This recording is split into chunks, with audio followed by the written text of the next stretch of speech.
Okay, so unfortunately, I haven't visited KazooCon for maybe already 4 years, so I don't know what's going on behind the scenes.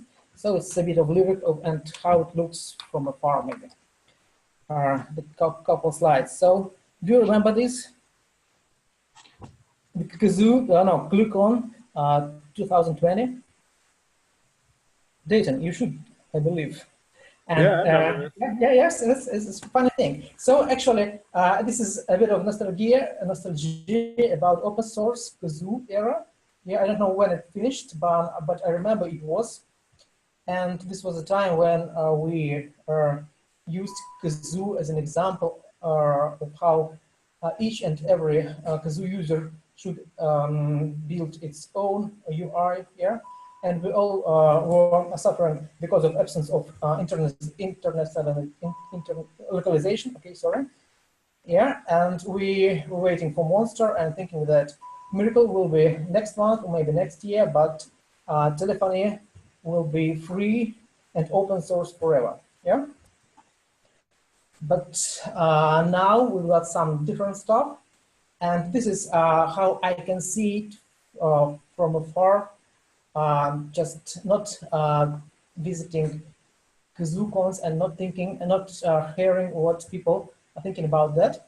So we've got Monster, and it was interesting stuff, but not all the apps were opened. So we just didn't know what to do with OpenCore, if it's okay, or if it's like a vendor lock. Yeah, and some of us wanted just to find maybe different projects and to run away, and suddenly OTF was born.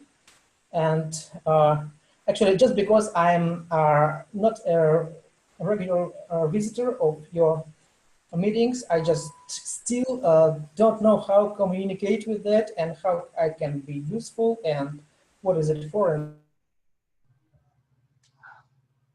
I will find out what's that. And if you are looking at this situation a bit distant, then and try to compare what's going on, what was before that and what's now, you just can, how to say that, you can feel that actually there is no difference. Just because previously, if your PR wasn't that interested for the community, it would be rejected. And now if it's out of open core, a support or functionality, it will be also rejected, so no difference at all. And still, if you can code a bit, you can do everything you want and you're okay with open core Kazoo. And I believe it's also brings a bit of advantages, just because some closed applications of 2600 Hertz provide for our own applications, and we can decide on our own if it's open source or could be closed and so on. So probably Kazoo guys will gain a bit more money, and the future of Kazoo will be more stable and Kazoo will live long. So this is actually my opinion. I don't know what do you think, but this is how I'm looking at that, sitting in St. Petersburg and looking just overseas of what's going on. So, and by the way, I remember from Google Groups where each and every post has its own opinion about what Kazoo is. For some people, it was just like a new FreePBX, maybe more reliable FreePBX, but still. And 2600 Hertz says that this is most powerful and open VoiceOver platform available. Probably yes. For more techie guys, Kazoo could be just a cool glue between Chameleon and FreeSwitch. But actually, for now, this is a cloud communication platform. And I remember I was asking the same question previously in Google Groups just before it was closed. Maybe this is already a cloud application platform. Is it ready for that or not?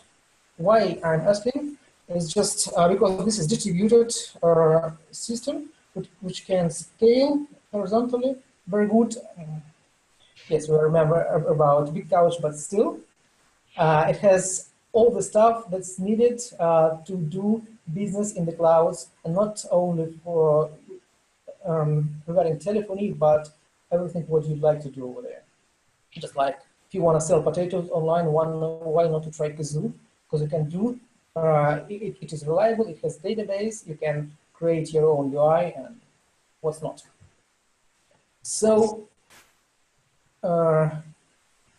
here is, we're coming a bit closer to the topic of our presentation. What's missing in this idea is probably the only thing is billing. And again, getting back to Google Groups, I remember a lot of conversation regarding billings, and all of the people trying to talk about third-party billing solutions. And I believe no one wanted to give a try to build billing within Kazoo. Just and cons regarding that, but actually, I didn't see any attempt to do that.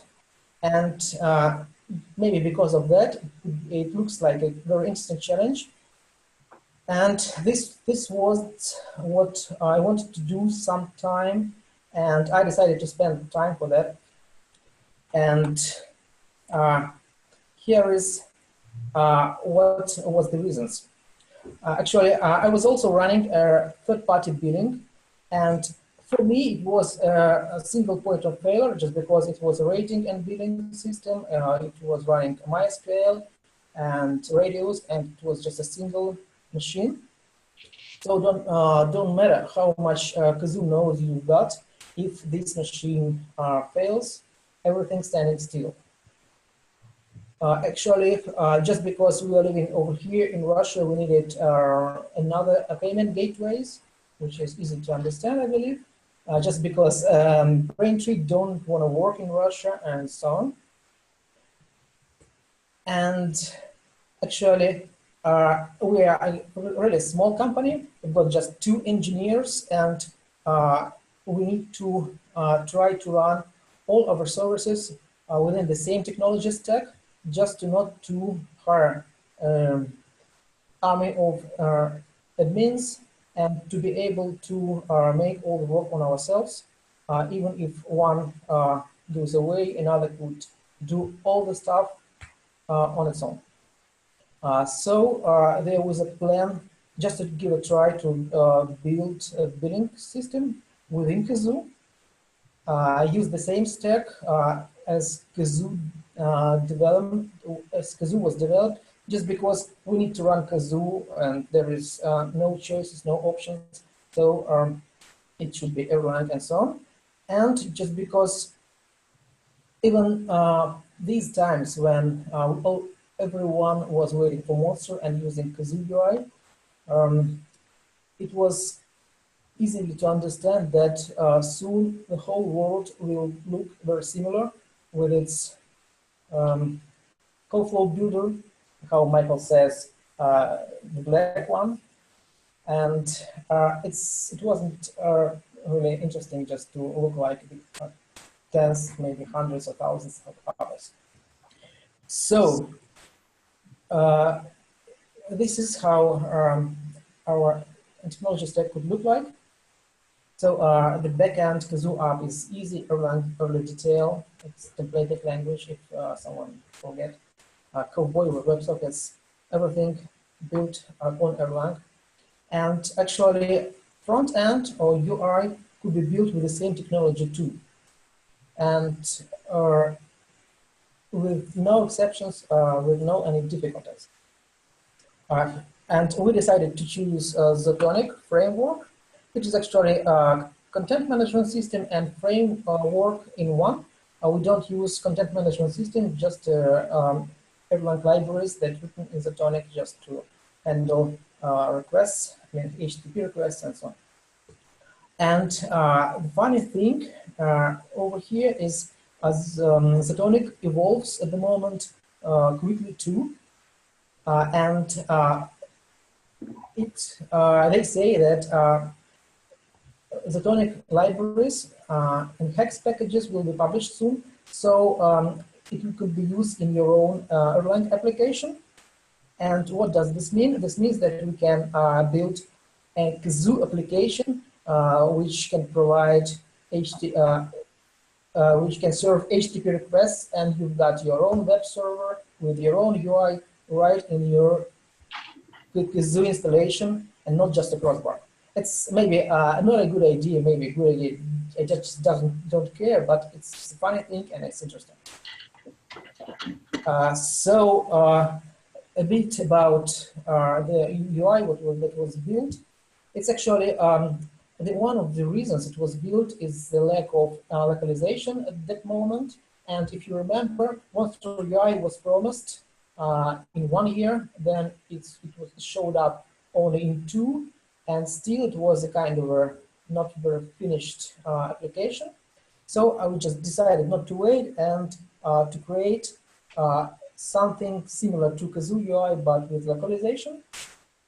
And Zatonic was provided such a functionality, and that's why this UI looks a bit ugly at the moment, and it's actually a front end just to expose features provided by Crossbar and not an applications which could be good for users. But still, I know guys that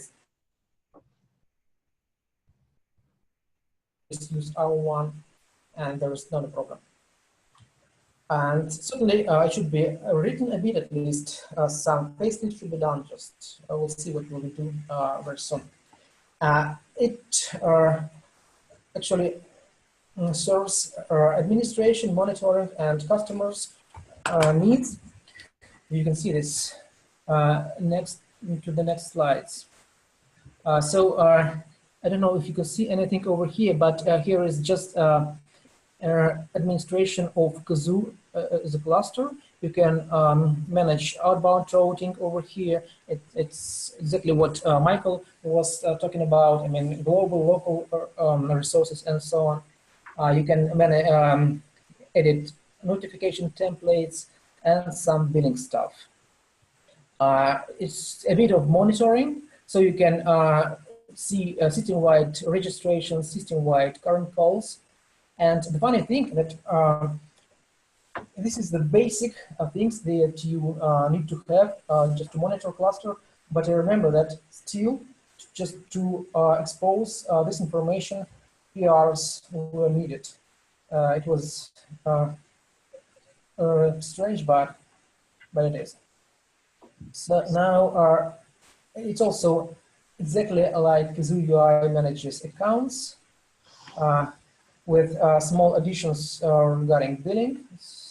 You can see transactions list and so on, some services that could be managed. Then, Michael, this is the black iconed call flow builder. So it was written early detail based, but the icons were taken from Kazoo UI. I just not a designer. I can do something beautiful. So it's that. And certainly customer portal where you can configure all your settings. We did it at the one page, just not to click here and there. This was our decision. This is maybe not very convenient, but this is how we work. So the results. This is just another front end. It could be boring, yes, but a big fun could arise soon, just because this will be a Kazoo application that could be just Git cloned. It could be made, and you can administer your Kazoo cluster over web, just like 1, 2, 3, just right after installation, and it could be sometimes it could be useful. And the funny thing that if this application will live within Kazoo, you probably don't need crossbar anymore, at least for some stuff.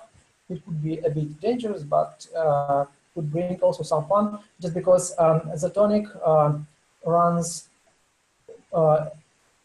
WebSockets and or Comet within. You've got two-way communication between browser, and you can do everything on the page or on the pages that opened at customer's PC. You can send over there anything you need just when he logged into the Kazoo customer portal. So now about backend, what's going on behind the scenes and what we wanted to do and what we were lacking at the time when, actually we're still looking at now.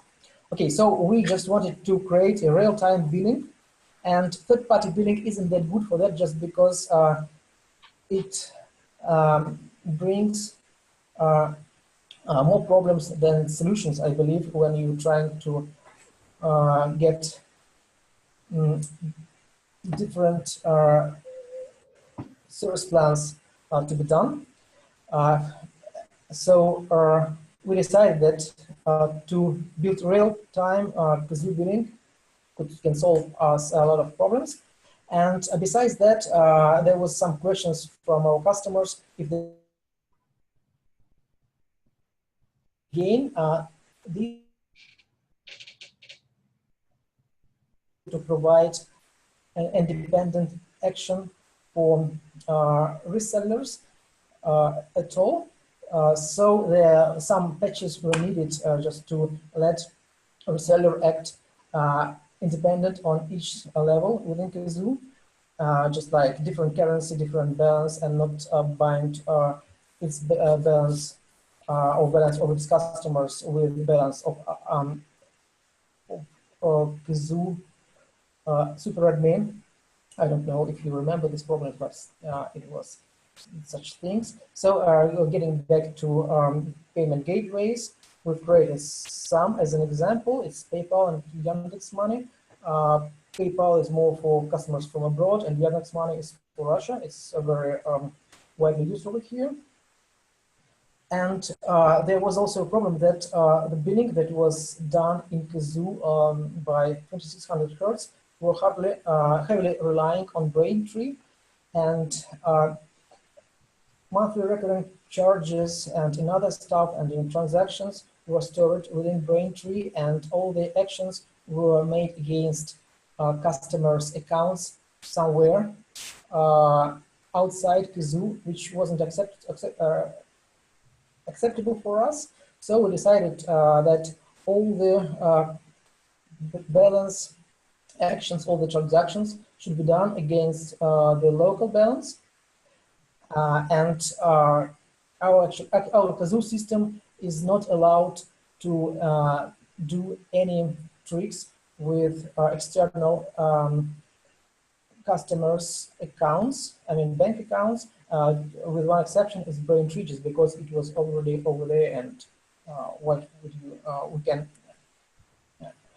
can leave it with the only exception that this is the only thing that can contact customers' accounts outside the Kazoo. So what's going on over there? Actually, we've got that, an understanding that in different countries there is a different charging schemes. So, for example, in USA, monthly recurring payments or prorated monthly recurring payments are used. And for example, in Russia, we just charge our customers' accounts fractionally day by day for the part of an amount fee. So this billing was intended to support different schemes of charging accounts. And one of the biggest thing for us is just to issue all the accounting documents automatically, just to not think about it each and every billing period starts. So you just need to wake up and you need to understand that all the documents, I mean invoices or some other things, maybe depends on country again, are already sent to customer, and it should be just paid and we can release. So regarding real time, all of you, I believe, are just aware how to do that. You just need to listen to a RabbitMQ, and the only question is what to listen. Our way is just to listen to the documents which could be created or edited, and you just need to know what would you like to listen to, what types of documents, and after that you can charge in real time each and every action that your customer tried to proceed with. So this is an example over here. If doc created with type of user, device, number, credit, maybe conference, doesn't matter, it's up to you, then you can just reconcile this particular account and sync it, and then a bookkeeper will do all charged immediately. And over here, if just your limits doc edited, this means that just some trunks, for example, will change. So you can again reconcile, sync, and see if you can get a bit more money from this customer. So this is just like easy money. And now we were talking already about bookkeeper, just because all the logic that billing consists of is sitting in bookkeeper. And what I can see now, Kazoo has still has just Braintree bookkeeper and HTTP one, just like a hook to the external billing solution. So this wasn't that hard to create a new one. We just changed some stuff in Kazoo bookkeeper, in Kazoo Braintree bookkeeper, sorry, and some stuff left over there. I mentioned that the top-up still could be based on Braintree if it's needed. So why just replace this feature? Again, the only thing we needed to implement is the thing that was previously used in Braintree stuff is monthly recurrent charges, and actually store all the transactions not in Braintree but locally, and that's it, not the big job. So in other tasks of bookkeeper is to run checks against an account. It could be run on a daily basis or on an event when something was created and deleted, doesn't matter. And bookkeeper just checks if account is trial or in full state already. If it's trial, it can do anything and there will be no charges. And if it's in full state, there are plenty of checks should be run. Maybe exactly today a new billing period should be started. Maybe we need to process new MRC charges. Maybe this account has enough funds to proceed a new billing period or not, and so on. And at the end of this chain, we just decide if we can just sync this account or set this account as a delinquent so that it stop purchasing services. This is just a little scheme, an easy one, but I don't think that you can just understand it very quickly, sorry. So the next slide. Hi guys, can you hear me? Yeah, we hear you fine. Sorry, it will be to the end close. So in other bookkeeper tasks, as I said, bookkeeper should decide if you need to charge this customer during this check or not. And what I did actually, I was mentioning that one of the charging scheme is on daily basis. So the customer, if the customer purchases a new service, then it's checked if this service added value to the monthly fee, and if it is, then daily fee should be updated. I mean, a little bit raised. Yeah, but for example, if the customer was playing during the day with different stuff, like he added firstly 10 devices, then he decided not to add devices but users, and blah blah blah. So he decided not to charge for each and every motion. is because it wouldn't be that good for customer, and we just within the day, customer will pay only the max amount of services that was used. So when it will abandon like 10 devices and add 5 users, and monthly fee be bigger than the previous version, then there should be no additional charges. So it's just like a small tricks to keep charging scheme a bit logic, maybe. Yeah. And another stuff for bookkeeper tasks is to handle Kazoo transactions. As I already mentioned, everything should be done locally, and so you just need to save your transactions, and that's it. It's easy thing. I was already explaining the difference between monthly recurring charge and daily fees that were developed in this billing solution. Maybe I forgot something. Okay, so when you're using daily fees, for example, you probably would like to accept some services from this scheme just because it will take flat rate chunks, and this is the, let's say, the end of the end of their billing period, and the guy could just pay for the flat rate only for 1 day, and be very good for you. So you can say to the customer that if you would like to purchase flat rate trunks, it doesn't matter if you are on daily fees scheme, you will pay recurring charge and so on. So some tricks just to not to be without money next day. So about payment gateways, this is actually an easy thing, and I remember there were some questions on Google lists that how to build this or another thing, and if it exists at all. And just this is easy, and I will show you how to do that. And I'm surprised that no one did some stuff before, or I really don't seen it. So the Brown 3% cons, sure, it's out of the box, it works, and it's good. Nothing to say, but unfortunately, as I already told, it's not supported in all the countries. And I remember Darren says that Braintree don't like web businesses very much, so maybe there could be some difficulties. And the another thing that we saw when we try to provide Braintree to our customers is that not all the customers would like to share credit cards information to your website or somewhere else.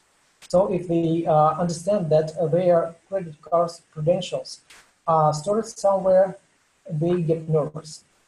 And this means that Braintree isn't the way to go for us. Another thing is you need failover anyway. If Braintree or another payment gateway has problems, or actually you can have problems with this payment gateway, doesn't matter. You need to provide your customers with another solution just to send you money, just because you will lose it another way. And so this is how to do this. It's really easy. The only life hack that could be noted over here is, please take a look, these hooks here. Actually, Crossbar has a hook for inbound requests to avoid authorization. So you can provide, first of all, how does it work? You redirect your customer to payment gateway.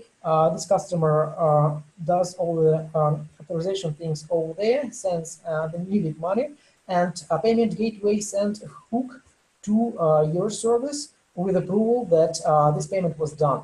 And certainly this hook wouldn't be authorized by Kazoo. If you don't want to avoid this authorization, just change V2 or V1 to hooks, and then your request will be will go inside Kazoo without authorization, and you can run unneeded validation against the information they provided by this payment gateway. And if everything is okay, just save the transaction, and that's all. No problems at all. So I provided a couple of links with PayPal and Yandex Money modules, crossbar modules with fork, and we just accept authorizations, and if it's okay, then they save transaction with help of our bookkeeper, and that's it.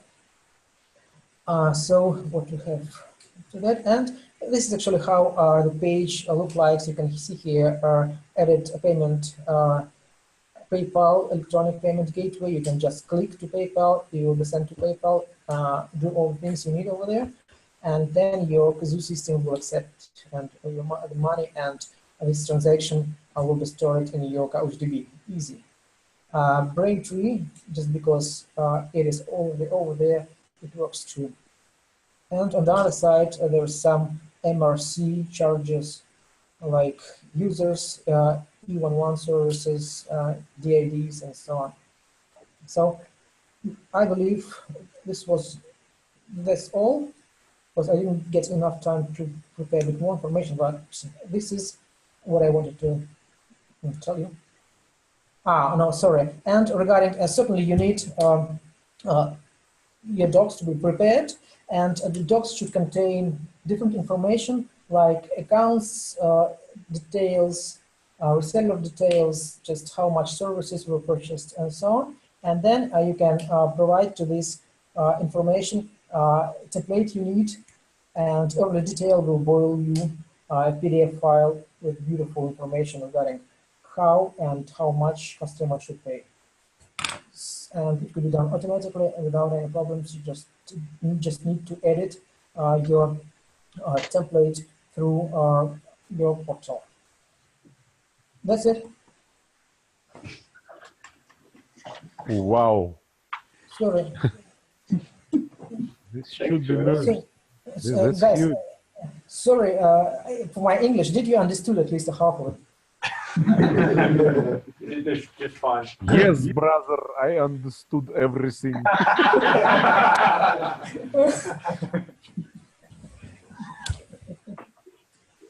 That's amazing, Kirill. I guess that's the benefit of having very long, cold nights. You can get to build an entire system in your spare time. No, it's winter. No, it's spring already. So I stopped. Actually, to be honest, I stopped doing, developing the system heavily a year ago, and now I'm just lifting it from 4.1 to 4.2, just because some differences of function locations were made and so on, but it works. And I can tell you the funny thing that in Russia, you can use billing systems, the only billing systems that are certified by Ministry of Telecommunications of Russia. Therefore, I'm running two systems in parallel now, just enjoying if it's if I've got the same digits in customers' invoices and so on. So it's funny story. So you have to get certified? I don't know, because I don't know if I would like to do that. Just time and fun and so on. Just because this was done, just because Erlang is fun, and I just wanted to do that. If I would like to certify, certainly it will be done. Hey, so the modules that you talked about, mod on-net or whatever it is, I mean, would they be usable by anyone else, or are they too specific? And yes and no. So certainly you need to configure these modules so that they need all in these passwords, maybe keys of your PayPal service. Yeah, and there is actually two crossbar modules for each module. Yeah, one just to accept approvals, and another one just to put into database the needed configuration. And again, for each reseller, this configuration. If you would like to put it by your hands into CouchDB, it will work separately. And another thing, you need to remember that the transactions are stored locally, and if you so it should work just because if it's locally, and when you're trying to calculate your base, your balance, it's also the information also gets from the CouchDB. Then it should work for everyone. So it sounds like.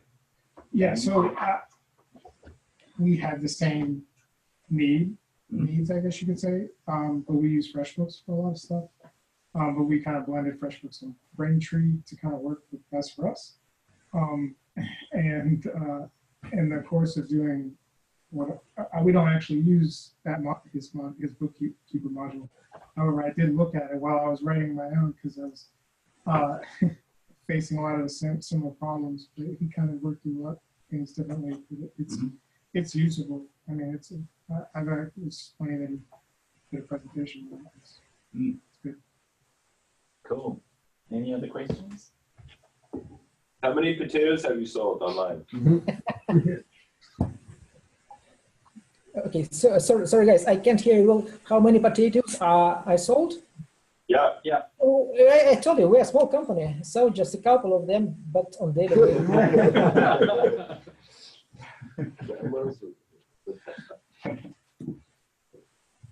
Okay, I'll stop the recording.